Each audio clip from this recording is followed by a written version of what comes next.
ଗୀତ ସଂହିତା ଅଧ୍ୟାୟ 52। ପ୍ରଧାନ ବାଦ୍ୟକର ନିମନ୍ତେ ଦାଉଦଙ୍କର ମସ୍କିଲ। ଦାଉଦ ଅହିମେଲକର ଗୃହକୁ ଆସିଅଛନ୍ତି ବୋଲି ଇଦୋମୀୟ ଦୋଏଗ ସାଉଲଙ୍କୁ ସମ୍ବାଦ ଦେବାବେଳେ ରଚିତ।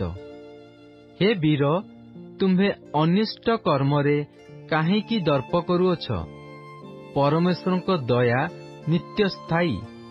ତୁମ୍ଭର ଜିହ୍ୱା ନିତାନ୍ତ ଦୁଷ୍ଟତା କଳ୍ପନା କରି ତୀକ୍ଷ୍ଣ ଖୁରତୁଲ୍ୟ ପ୍ରବଞ୍ଚନାପୂର୍ବକ କାର୍ଯ୍ୟ କରୁଅଛି।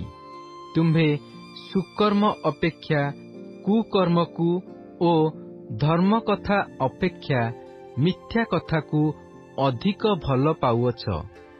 ହେ ପ୍ରବଞ୍ଚନାପୂର୍ଣ୍ଣ ଜିହ୍ୱେ, ତୁମ୍ଭେ ଯାବତୀୟ ବିନାଶକ କଥା ଭଲ ପାଉଅଛ।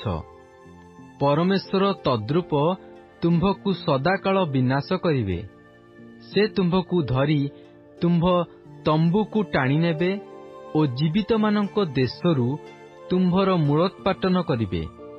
ଧାର୍ମିକମାନେ ମଧ୍ୟ ତାହା ଦେଖି ଭୟ କରିବେ ଓ ତାହା ପ୍ରତି ଉପହାସ କରି କହିବେ, ଦେଖ, ଏହି ଲୋକ ପରମେଶ୍ୱରଙ୍କୁ ଆପଣାର ବଳ ସ୍ୱରୂପ କଲା ନାହିଁ, ମାତ୍ର ଆପଣା ଧନର ବାହୁଲ୍ୟରେ ନିର୍ଭର କଲା। ପୁଣି ଆପଣା ଦୁଷ୍ଟତାରେ ଆପଣାକୁ ବଳବାନ କଲା।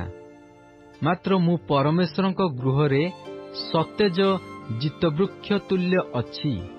ମୁଁ ଅନନ୍ତକାଳ ପରମେଶ୍ୱରଙ୍କ ଦୟାରେ ବିଶ୍ୱାସ କଲି। ତୁମ୍ଭେ ଏହି କାର୍ଯ୍ୟ ସାଧନ କରିବା ସକାଶୁ ମୁଁ ସଦାକାଳ ତୁମ୍ଭକୁ ଧନ୍ୟବାଦ ଦେବି।